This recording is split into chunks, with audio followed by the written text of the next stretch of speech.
Hello, everyone, and welcome to Soft Stories.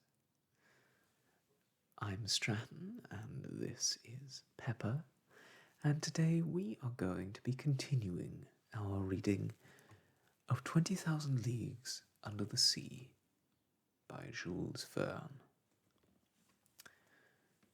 When last we left off in part 1, Professor Pierre Arronax had been enlisted to join the voyage of the Abraham Lincoln, a ship which was preparing to depart from New York to try and uncover the secret of a monster lurking beneath the depths of the sea, which had damaged several ships and brought great fear to the countries of the world. Little is known about what exactly it is, but there are many theories, several of which proposed by Professor Arronax himself. The book is told from the first person, and so, for today at least, I will be playing the part of Professor Arronax. And it is there that we start, with the fires stoked and the ship making its way out of harbour into the Atlantic, with Chapter 4, Ned Land. Commander Farragut was a good sailor, worthy of the frigate he commanded. His vessel and he were one. He was the soul of the ship. As for the whale we were after, he had no doubts about it, and he would not let the men on board even discuss whatever doubts they may have had. He believed in it as some old women believe in the Leviathan. For him it was an act of faith, not logic. The monster existed, and he would rid the seas of it. He had sworn he would. He was a kind of knight of Rhodes, a Diodon de Causant, going off to meet the dragon, laying waste to his island. Either Commander Farragut would kill the narwhal, or the narwhal would kill Commander Farragut. There was no middle course. The officers on board shared their leaders' feelings. One had to hear them talk, discuss, argue, and calculate the various chances of an encounter, and see them watch the wide expanse of ocean. More than one voluntarily stood watch in the cross-trees, a duty he would have cursed under any other circumstances. As long as the sun was in the sky overhead, the masts were full of sailors, so impatient that they could not bear just staying on deck, even though the Abraham Lincoln was not yet furrowing the suspect waters of the Pacific. As for the crew, they asked nothing better than to meet the unicorn fish, harpoon it, and bring it on board to cut it up. They surveyed the sea tirelessly. Besides, Commander Farragut had mentioned a sum of $2,000 reserved for whoever, cabin boy or sailor, master or officer, sighted the animal first. I leave the reader to imagine how eyes were strained on board the Abraham Lincoln. As for me, I did not lag far behind the others, and personally did my share of daily watching. The frigate was like the mythological Argus, with its 100 eyes. Only Conseil appeared indifferent to what so interested us. He alone was out of step with the general enthusiasm on board. As I said before, Commander Farragut had carefully equipped his boat with various devices for hunting this gigantic creature. A whaling ship could not have been better armed. We had every known device, from hand-thrown harpoons to blunderbusses which shot out barbed arrows and swivel guns with exploding shells. On the forecastle stood a special breech-loading cannon with a thick barrel and narrow bore, just like the one which was to appear in the Exposition of 1867. This precious gun, invented by the Americans, could, without the slightest difficulty, send a conical projectile weighing 9 pounds to a distance of 10 miles. The Abraham Lincoln, therefore, lacked no weapons of destruction, but it had something even better. It had Ned Land, the king of harpooners. Ned Land was a Canadian gifted with extraordinary coordination, and he had no rival in his dangerous profession. He possessed qualities of skill and coolness, courage and cunning to an extraordinary degree, and it was only the cleverest of whales that could escape the blow of his harpoon. Ned Land was about 40. He was more than 6 feet tall and powerfully built, uncommunicative, sometimes violent, and very hot-tempered when thwarted.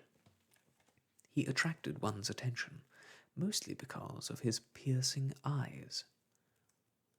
I think that Commander Farragut did wisely in taking this man on board. He alone was worth the whole crew because of his eye and arm. He was like a powerful telescope, and at the same time like a cannon, always ready to go off. To say Canadian is the same as saying French, and as untalkative as Ned Land was, I must admit that he took a certain liking to me. My nationality undoubtedly attracted him. For him it was a chance to converse, and for me an opportunity to hear that old language of Rabelais, which is still spoken in some provinces of Canada. The Harpooners family came from Quebec, and in the days when this town belonged to France, they already constituted a large clan of hardy fishermen. Little by little, Ned began to take pleasure in talking, and I enjoyed listening to him. To tell of his adventures in Arctic waters. He would recount his fishing exploits and combats with a great natural sense of poetry.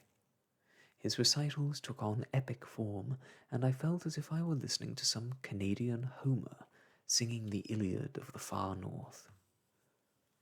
Since then, I have gotten to know Ned Land well, and thus I feel I can describe him accurately. We have become old friends, united by that unalterable bond which is born and cemented amid the gravest dangers. Ah, brave Ned, I only ask to live another 100 years, so that your memory will remain with me that much longer. And now, what was his opinion about the sea monster? I am forced to admit that he did not believe in the unicorn fish, and that he was the only one on board who did not share the general feeling of conviction. He even avoided talking about it, although I once got him to discuss the creature. One magnificent evening, on July 30th, that is to say 3 weeks after we had set sail, the frigate was off Cabo Blanco, 30 miles to the leeward of the Patagonian coast. We had crossed the Tropic of Capricorn, and the Straits of Magellan were less than 700 miles to the south. Within a week, the Abraham Lincoln would be sailing in Pacific waters. Ned Land and I were sitting on the poop, that is a deck of the ship rather than a bodily function, shall we say, talking about one thing and another, looking at the mysterious sea whose depths have, till now, remained inaccessible to the eyes of man. In a natural way, I brought the conversation around to the giant sea unicorn, and discussed our chances of failing or succeeding. Then, Seeing that Ned let me talk on without saying much myself, I pressed him more closely. "Why is it, Ned," I asked, "that you're not convinced this creature we're chasing really exists? Do you have some special reasons for being so skeptical?" Before answering, the harpooner looked at me for several moments, then struck his broad forehead with his hand, as he often did, closed his eyes as if to gather his thoughts, and finally said, "Maybe I have, Monsieur Arronax.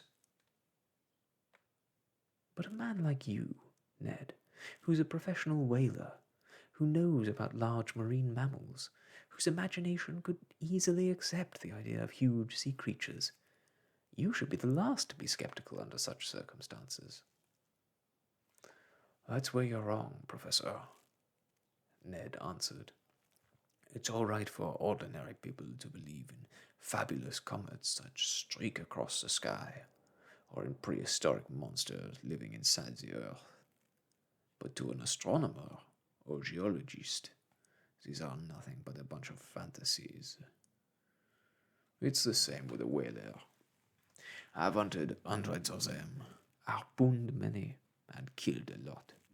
But no matter how powerful or well-armed they were, neither their tails nor their tusks were strong enough to crack the steel plates of a steamer." "But Ned, they tell of ships that have been pierced right through by a narwhal's tusk." "Maybe wooden ships," answered the Canadian, "but I've never seen it. And until I get some proof to the contrary, I won't admit that ordinary whales, sperm whales or unicorn fish, could do such a thing." "But listen, Ned." "No, Professor, no. You can make it anything you want, but not that. A giant octopus, maybe." "Even less likely, Ned. An octopus is a mollusk, a name that indicates the flabby nature of its flesh. Even if there were such a thing as an octopus 500 feet long, they don't have any bone structure, and therefore could never do the slightest damage to ships such as the Scotia or the Abraham Lincoln. So we're forced to admit that stories about krakens or other monsters like that are nothing but pure fables."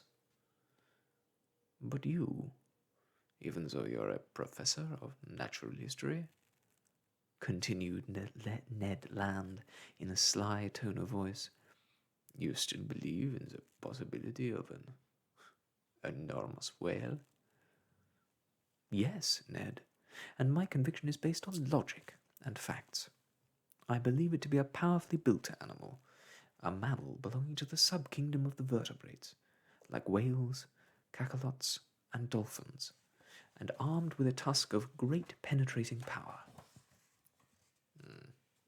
Said the harpooner, shaking his head with the look of a man who did not want to be convinced. "But you must remember," I replied, "that if such an animal exists, if it inhabits the ocean depths, and if it lives in those layers of water situated several miles below the surface, then it must be built in some incredibly powerful way." "Why?" asked Ned. "Because incalculable strength is needed to stay at great depths and withstand the pressure there." "Really?" said Ned, blinking. "Yes, and I could give you some figures to prove it easily." "Ah, figures," answered Ned. "You can make figures do whatever you want." "Perhaps in business, Ned, but not in mathematics. Now listen. The pressure of one atmosphere is represented by a column of water 32 feet high. In actual fact, the column of water would not be that high, because here we're dealing with seawater, which has a greater density than fresh water. Well now, Ned, when you dive down into the sea, for every 32 feet of water between you and the surface, your body is supporting an additional pressure of 1 atmosphere, or in other words, of 14.7 pounds per square inch of surface. It follows that at 320 feet, This pressure is equal to 10 atmospheres. 100 atmospheres at 3,200 feet, and 1,000 atmospheres at 32,000 feet, or about 6 miles. This is the same as saying that if you could reach such a depth in the ocean, your body would undergo a pressure of 14,700 pounds per square inch. Now, Ned, do you know how many square inches there are on the surface of your body? I have no idea, Monsieur Arronax. About 2,600. That many? And right now, those 2,600 square inches of yours are supporting a pressure of 38,220 pounds. Without my noticing it? Without your noticing it. And the reason you're not squashed by such a pressure is that air at exactly the same pressure penetrates inside your body, and thus there's a perfect equilibrium between the inside and outer pressure, which allows you to bear up under it painlessly. But in the water, things are quite different. Yes, I see, answered Ned, who had become more attentive. Because the water surrounds you, but does not get inside. That's right, Ned. And this means that at 32 feet below the surface you would be under an extra pressure of 38,220 pounds. At 320 feet, 10 times that pressure, or 382,200 pounds. At 3,200 feet, 100 times that pressure, or 3,822,000 pounds. At 32,000 feet, 1,000 times that pressure, or 38,220,000 pounds. Or in other words, you'd be flattened out as if they'd pulled you from between the plates of a hydraulic press. Good Lord, Ned exclaimed. Well then, if vertebrates several hundred yards long, and with bodies built to scale live at such depths, they must have a surface area to equal to millions of square inches. The pressure they must undergo must be measured in the hundreds of billions of pounds. So you can see how strong their bone structure and body would have to be in order to resist such pressure. They must be built, answered Ned Land, with steel plates 8 inches thick like armored frigates.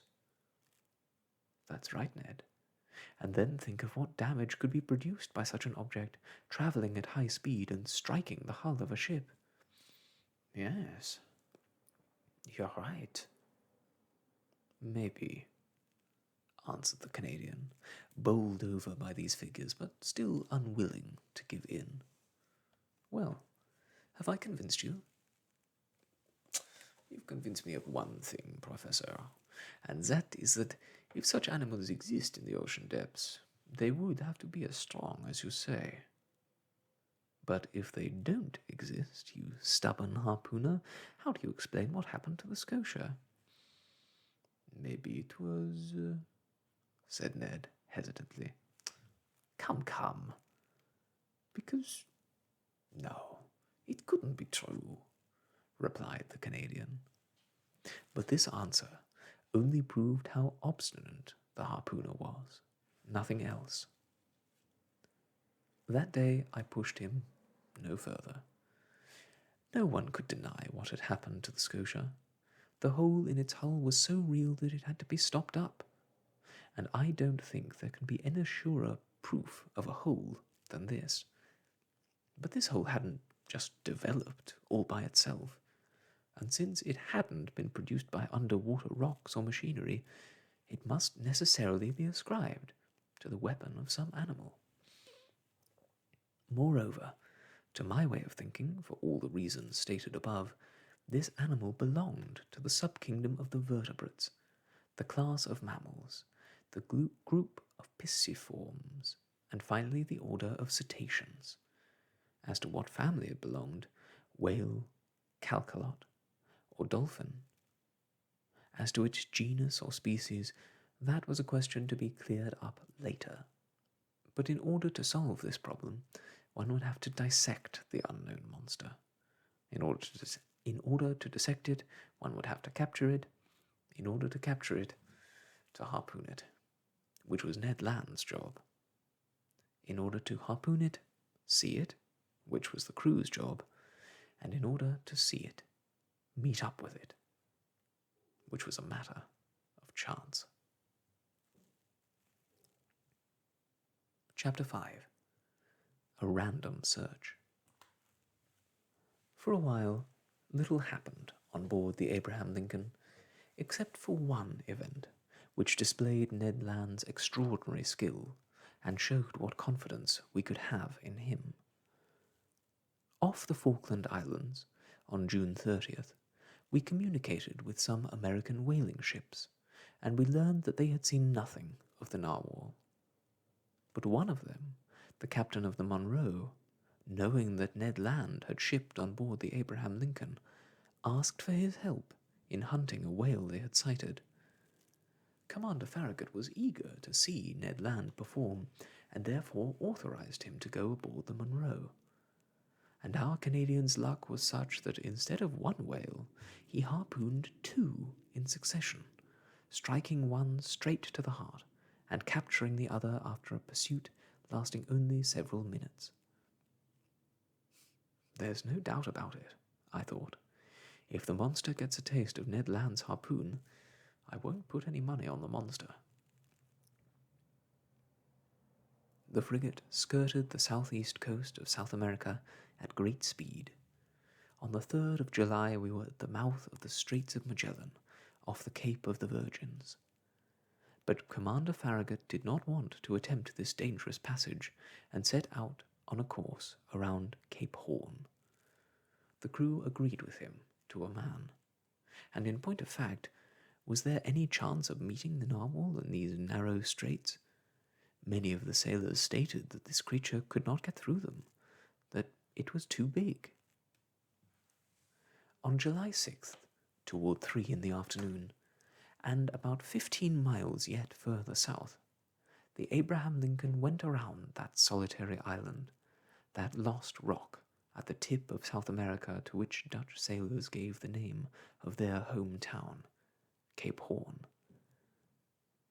The course was then changed toward the northwest, and on the next day the frigate's propeller was finally churning Pacific waters. "Keep your eyes open," cried the sailors of the Abraham Lincoln. And they opened them wide. Their eyes and telescopes, undoubtedly a bit dazzled by the prospect of $2,000, did not rest for a moment. Night and day, the people watched the surface of the ocean, and those who had special gifts for seeing in the dark had a 50% better chance of winning the prize money.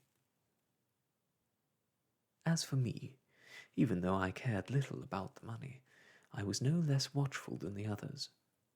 Taking only several minutes for my meals and sleeping only several hours, completely indifferent to sun or rain, I scarcely ever left the deck. Whether leaning over the forecastle rails or holding onto the taffrail, my eyes eagerly devoured the cotton foam, turning the sea white out to the horizon. And how often did I share the excitement of officers and crew when some capricious whale lifted its black back above the surface of the water. The frigate's deck would immediately fill with people. The hatchers would vomit forth a torrent of sailors and officers. Each one, with his chest heaving and an anxious look in his eyes, would watch the whale's progress. I would stare till I was nearly blind, while Conseil, as impassive as ever, would say calmly, "If Monsieur would be kind enough to not keep his eyes so wide open, Monsieur would see much better." But all the excitement would be for nothing.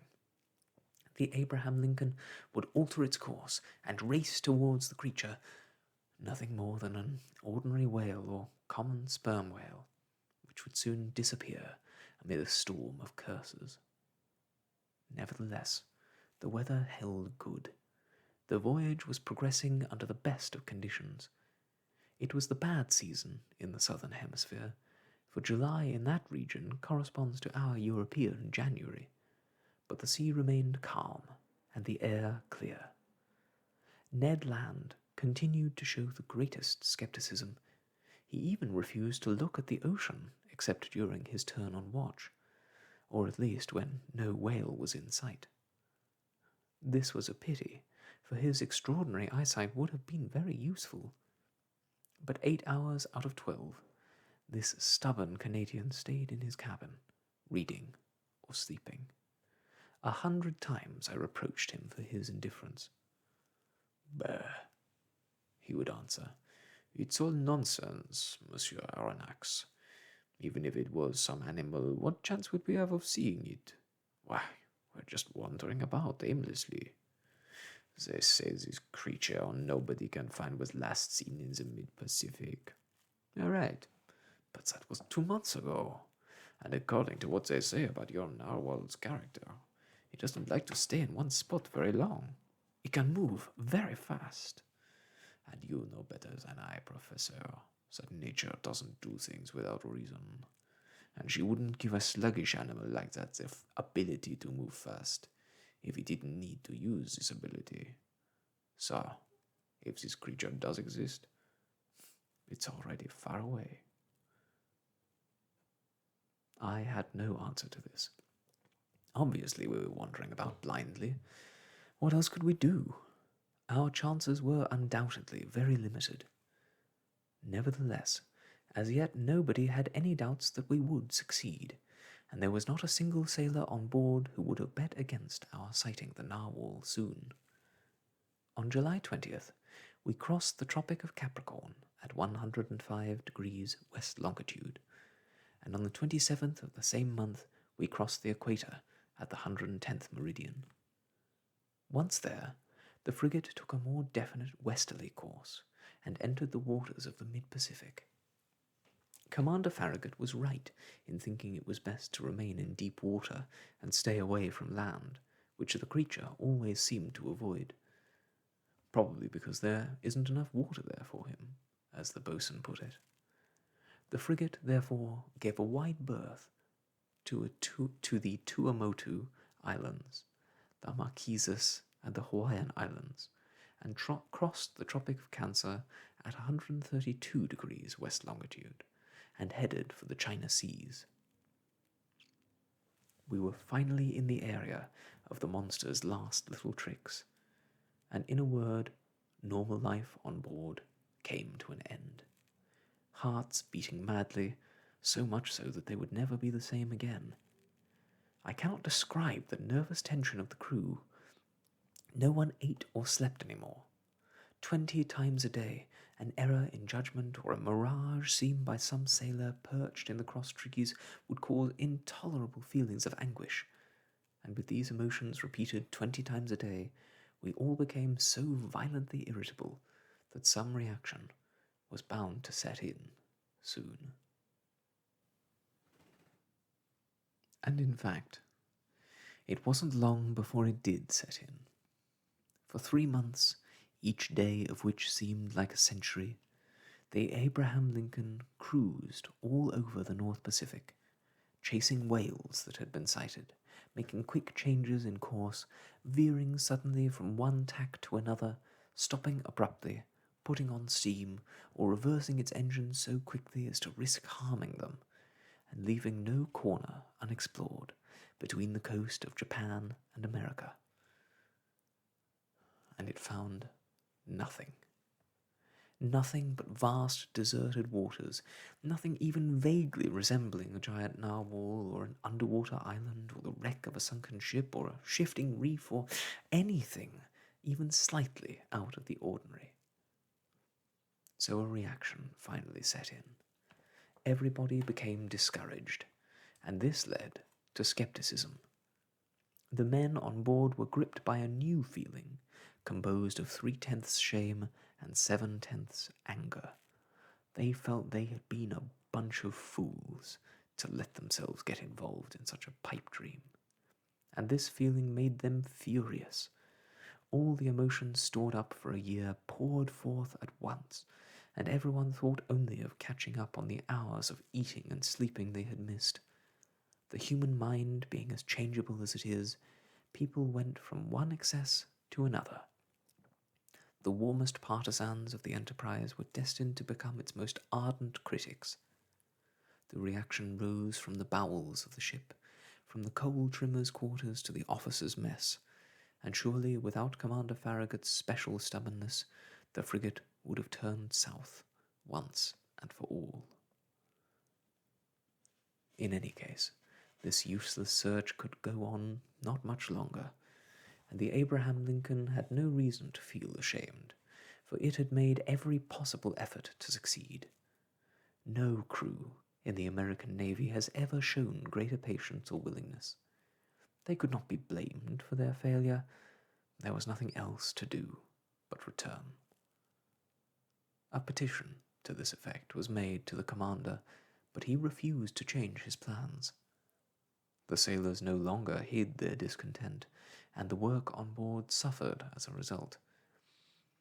I don't mean to say that there was mutiny, but after a reasonable period of refusing to consider their wishes, Commander Farragut, as Columbus had once done, asked for 3 more days. If, during this time, the monster put in no appearance, the men at the helm could give it 3 turns, and the Abraham Lincoln would head for European waters. This promise was made on November 2nd. Its first effect was to rally the ship's crew. Once again the ocean was carefully scanned. Each man wanted to give it one last look in which he could sum up his memory of the trip. Telescopes were put to use feverishly. It was the last challenge thrown to the giant narwhal, and he could scarcely fail to answer this summons to appear. 2 days passed by. The Abraham Lincoln was cruising under low boiler pressure. 1,000 methods were tried for attracting the animal's attention or arousing him from his apathy, should he be in these waters. Huge chunks of lard were dragged behind the ship, to the great satisfaction of the sharks, I must admit. The ship's boats spread out in all directions around the Abraham Lincoln while it hove to, and they left no corner of the sea unexplored. But the evening of November 4th arrived without this underwater mystery having been unveiled. On the next day, November 5th, at noon, the allotted 3-day period expired. After that, Commander Farragut, faithful to his promise, was to steer a course to the southeast and definitely abandon northern Pacific waters. The frigate was then at 31 degrees and 15 minutes north latitude and 136 degrees 42 minutes east longitude. Japan lay less than 200 miles to leeward. Night was coming on. 8 o'clock had just struck. Thick clouds hid the new moon, and the sea was rolling gently under the bow of the ship. At that moment, I was leaning forward on the forward starboard railing. Conseil was stationed next to me and looking at the sea off the bow. The crew, perched in the rigging, was examining the horizon as it slowly grew narrower and darker. The officers, equipped with their night binoculars, scoured the increasing gloom.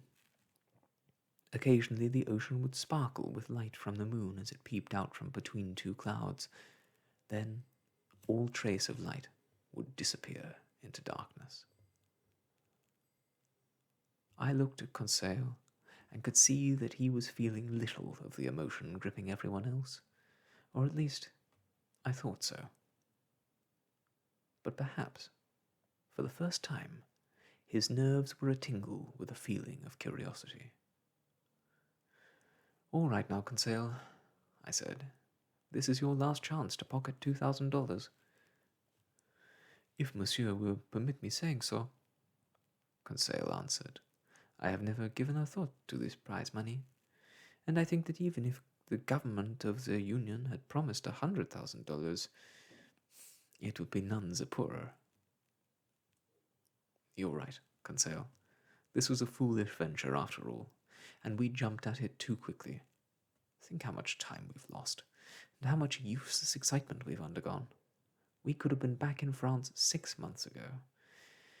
In Monsieur's little apartment, continued Conseil, in Monsieur's museum, and I would have already classified Monsieur's fossils, and Monsieur's Barbarossa would already be installed in his cage in the botanical gardens, attracting all the city's curiosity seekers. Right, Conseil, but even that doesn't take into account that people will laugh at us when we get back. Yes, Conseil answered calmly. People will laugh at Monsieur. And I must say, yes, go ahead, Conseil, that Monsieur will be getting what he deserves. Really? When one has the honor to be a scientist like Monsieur, one doesn't get mixed up in... But Conseil was unable to finish his compliment, for in the midst of a general silence a voice was suddenly heard. It was Ned Land's voice, and he was shouting, "Ahoy! There it is! A beam to leeward!" Chapter 6. Full steam ahead. At this shout, the entire crew rushed toward the harpooner. Commander, officers, boatswains, sailors and cabin boys. Even the engineers and coal stokers left their posts. The order to stop had been given, and the frigate was now merely coasting. A great darkness reigned on the water, and no matter how good the Canadian's eyes might be, I wondered how he had been able to see what he had. My heart was beating so fast I thought it would burst. But Ned Land had made no mistake, and all of us soon saw the object he was pointing to. At a distance of about 400 yards off the Abraham Lincoln starboard quarter, the sea seemed to be lit up from below. It wasn't merely a matter of some kind of phosphorescence. There could be no mistake about that. The monster was several fathoms below the surface, and gave off that same intense and yet unexplainable glow that several ship captains had already mentioned. Such magnificent radiance could only come from some source of great power. The area of light covered an immense, very elongated, oval-shaped area in the water, and in the middle this light was so intense that its brilliance was unbearable. "It's nothing more than a mass of tiny phosphorescent particles," cried one of the officers. "No," I answered with conviction. "Small sea organisms can never produce such strong light. It must have some basically electrical source. Besides, look, it's moving. It's going forward, backward.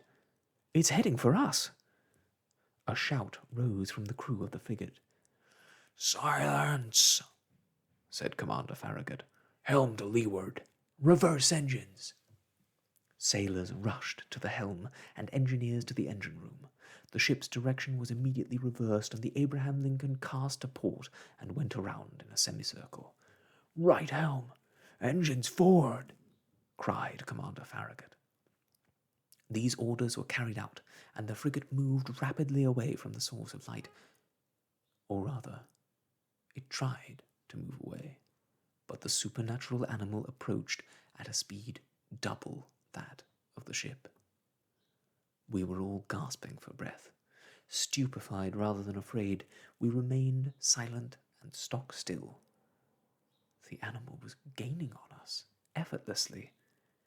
Even though the frigate was then travelling at 14 knots, this creature did a complete circle around us and enveloped our ship in its electric sheets, as if in some luminous dust. Then it went 2 or 3 miles off, leaving a phosphorescent trail like the swirling smoke left by the locomotive of an express train. Suddenly, from the dark edge of the horizon where it had gone to get up momentum, it rushed headlong toward the Abraham Lincoln with terrifying speed, stopping abruptly 20 feet from her hull, and then disappeared. Not by diving down, because its Light did not diminish gradually, but suddenly, and as if the source of the brilliance had been abruptly turned off. Then it reappeared on the other side of the ship, having either gone around it or under it. At any moment the fatal collision could have taken place. Nevertheless, I was astonished at the frigate's maneuvers. It was fleeing, not attacking. It was being chased, instead of chasing as it should, and I mentioned this to Commander Farragut. His face, ordinarily so impassive, became covered with an indescribable look of astonishment. "Mr. Arronax," he replied, "I have no idea what kind of a formidable creature I'm dealing with. I don't want to risk my frigate foolishly in such darkness. Besides, how can you attack or defend yourself against something when you don't even know what it is? We'll wait for daylight, and then the roles will be reversed." "Do you have any more doubts, Commander, as to the nature of this animal?" "No. It's obviously a giant narwhal, and one that can produce electricity." "It may, perhaps, be," I added, "some type of animal closer to an electric eel or ray." "Perhaps," said the commander, "and if it possesses such dreadful power, it must surely be the most terrible creature God ever created. That is why, sir, I want to be on my guard." The crew stayed up all night. No one thought of sleeping. The Abraham Lincoln, unable to compete with the animal's speed, had slowed down and was cruising at half speed. The narwhal also slowed down, allowing itself to be gently rocked by the waves. It seemed to have made up its mind not to leave the field of combat. Toward midnight, however, it disappeared, or, to put it more accurately, it went out like a large glowworm. Had it fled? This was to be more feared than hoped for, but at 7 minutes to 1 in the morning, a deafening whistling sound was heard, like that produced by a violently expelled spout of water. Commander Farragut, Ned Land, and I were on the poop, anxiously peering through the dark night. "Ned Land," asked the commander, "you've often heard whales roar, haven't you?" "Often, sir, but never a whale like this that brought me $2,000. Don't worry, the prize money's yours. But tell me, wasn't that the same noise whales make when they spurt out water?" "It was the same noise, sir, but this one was infinitely louder. No, there's no mistake about it. It's some kind of whale lying out there in the water." "With your permission, sir," added the harpooner, "we'll have a few words with him at dawn." "If he's in the mood to listen," I answered in a skeptical tone of voice. "Just let me get within 4 harpoon lengths of him," replied the Canadian, "and he'll darn well have to listen." "But if you want to get near it," said the commander, "that means I'll have to put a whaleboat at your disposal." "Naturally, sir." "But wouldn't that be endangering the lives of my men?" "Along with mine," answered the harpooner unaffectedly. Toward 2 in the morning, the source of light reappeared, as intense as before, 5 miles to windward of the Abraham Lincoln. In spite of the distance and in spite of the noise of wind and sea, it would clearly hear the powerful swishings of the animal's tail, and even its panting breath. It seemed as if, when coming up for breath, air was sucked into the enormous narwhal's lungs, just as steam would be sucked into the cylinders of a 2,000 horsepower engine. I thought. A whale of the strength of a cavalry regiment. That ought to be a fine specimen of a whale. Till daybreak, We remained on the alert and ready for combat. The various devices for hunting the creature were placed along the railings. The first mate saw to the loading of the blunderbuss that could send harpoons for a mile, and of those long swivel guns which fired explosive shells whose wound was fatal even to the most powerful animals. Ned Land spent his time sharpening a harpoon, a terrible weapon in his hands. At 6 o'clock, day began to break, and with the first glimmer of the dawn, the electric light of the narwhal disappeared. At 7 the day was well along, but a very thick morning mist obscured our view to the point where the best telescopes could not pierce it. This caused disappointment and anger. I climbed up to the spars of the mizzenmast. Some officers were already perched on the mastheads. At 8 o'clock the mist began to move slowly across the water, and its huge swirls rose little by little. The horizon grew both wider and clearer. Suddenly, just as on the day before, we could hear Ned Land's voice. "There it is, astern on the port side," cried the harpooner. Every eye turned toward the place he had indicated. There, a mile and a half away from the frigate, a long blackish body was sticking about 3 feet above the surface. Its tail was moving violently and producing considerable foam. Never had a fish's tail churned the sea with such power. An immense wake of a dazzling white colour marked the long curved course in which the animal had travelled. The frigate approached the whale, and I examined it for myself. The reports of the Shannon and Helvetia had somewhat exaggerated its size, and I estimated it to be no more than 250 feet in length.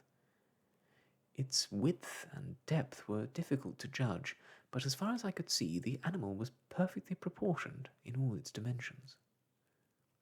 While I was observing this phenomenal creature, 2 jets of vapour and water rushed out of its blowholes and rose to a height of 120 feet, thus permitting me to judge its method of breathing.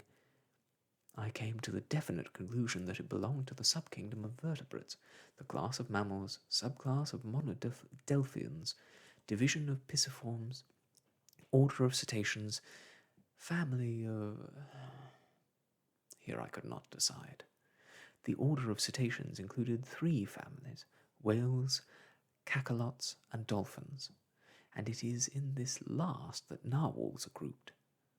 Each of these families is divided into several genera, each genus into species, and each species into varieties. I was still missing variety, species, genus, and family, but with the help of Heaven and Commander Farragut, I would undoubtedly be able to complete my classification before too long. The crew was impatient in awaiting the leader's orders. After he had carefully observed the animal for a while, the commander called for his chief engineer. The engineer ran over. "Is your pressure up?" asked Commander Farragut. "Yes, sir," answered the engineer. "Good. Stoke the fires even more, then full steam ahead." This order was greeted with 3 cheers. The hour of combat had struck. A few moments later, the frigate's 2 funnels belched forth torrents of black smoke, and the deck shook with the trembling of the boilers. The Abraham Lincoln, pushed by its powerful propeller, headed straight for the animal. The latter allowed the ship to approach to within 100 yards. Then, not bothering to dive, it started slowly off, maintaining its distance. This chase went on for about 3/4 of an hour, without the frigate being able to gain an inch on the whale. It became obvious at this rate we would never catch it. Commander Farragut was angrily twisting the thick tuft of hair on his chin. "Ned Land!" he cried. The Canadian came over to him. "Tell me now, Mr. Land," the commander asked, "would you still advise me to put out the longboats?" No, sir, Ned replied, because we're not going to catch that animal until it decides to let us get near. So, what do we do? Get up more steam if you can, sir. As for me, with your permission, of course, I'll take up my position in the bobstays of the bowsprit, and if we get near enough, I'll harpoon it. Go ahead, Ned, replied Commander Farragut. Engineer, he shouted, build up more pressure. Ned Land took up his post. The fires were stoked even more. The propeller was turning at 43 revolutions per minute, and steam poured out of the valves. The log was thrown, and it was calculated that the Abraham Lincoln was traveling at a speed of 18.5 knots. But the cursed animal was also running off at a speed of 18.5 knots. For an hour, the frigate maintained this speed without gaining an inch. It was humiliating for one of the fastest ships in the American Navy. A mute anger spread among the crew. The sailors swore at the monster, but it did not deign to answer them. Commander Farragut was no longer merely twisting his beard, he was biting it. The engineer was once again called up. Have you reached maximum pressure? Asked the commander. Yes, sir, said the engineer. Are the valves up to pressure? 6.5 atmospheres. Get 'em up to 10. This was an American order, if ever there was one. It made me feel as if we were in one of those famous races on the Mississippi. Conseil, I said to my faithful servant standing next to me, do you know that we'll probably be blown sky high? As monsieur wishes, replied Conseil. And I'll admit that I was not unhappy at the thought of running this risk. The valves were charged. Coal was poured into the furnaces.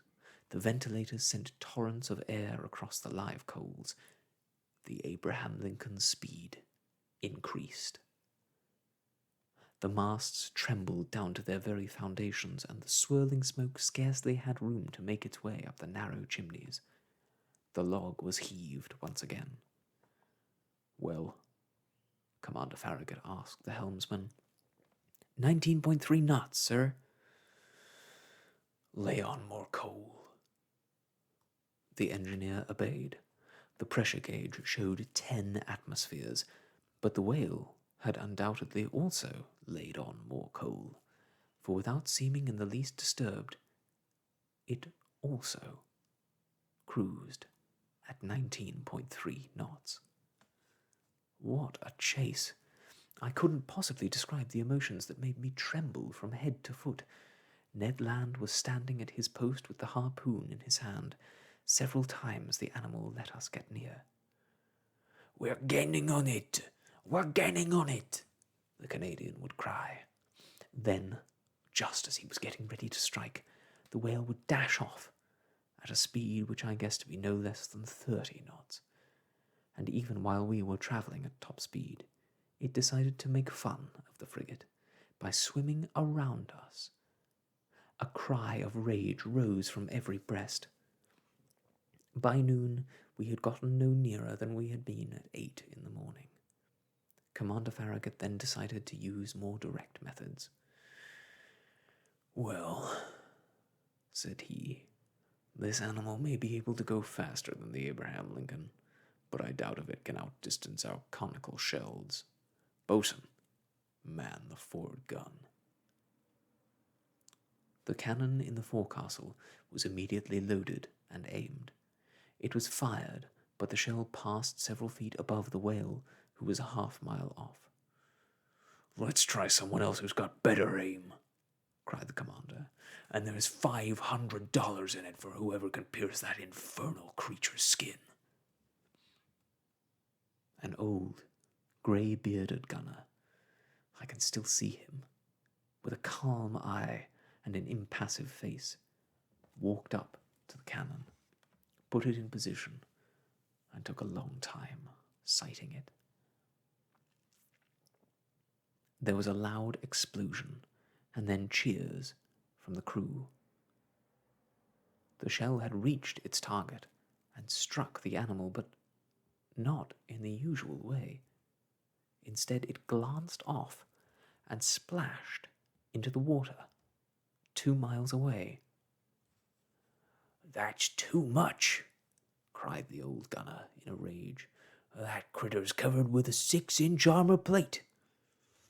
"Curses!" cried Commander Farragut. The chase began again, and Commander Farragut, leaning towards me, said, "I'll track down that animal until my frigate bursts." "Good," I said, agreeing with his decision.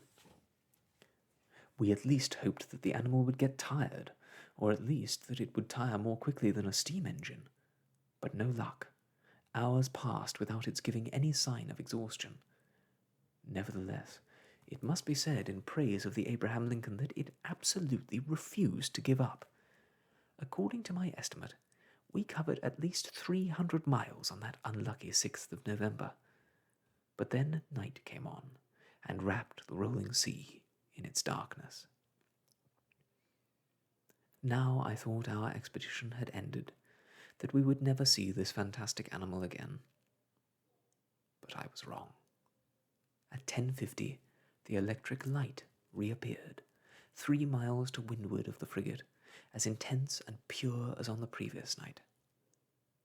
The narwhal seemed immobile. Maybe it was tired out from its exertions during the day and was sleeping, letting itself be gently rocked by the rolling waves. Now was our chance, and Commander Farragut resolved to take advantage of it. He gave orders. The Abraham Lincoln was kept at half speed and went forward cautiously so as not to wake its adversary. It is not at all unusual to meet up with whales sound asleep in mid-ocean and to be able to attack them successfully. Ned Land had harpooned more than one while it lay sleeping. The Canadian once again took up his post in the bobstays of the bowsprit. The frigate approached silently, stopping its engines 400 yards from the animal, and then just coasted. No one dared breathe on board. The deck was wrapped in a deep silence. As we got within 100 feet from the source of the light, it became so intense and brilliant as to dazzle us.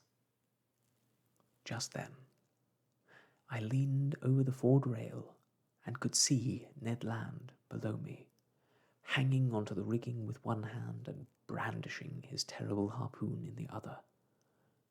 Scarcely 20 feet remained between him and the immobile animal. Suddenly his arm snapped forward with a violent jerk, and the harpoon was thrown.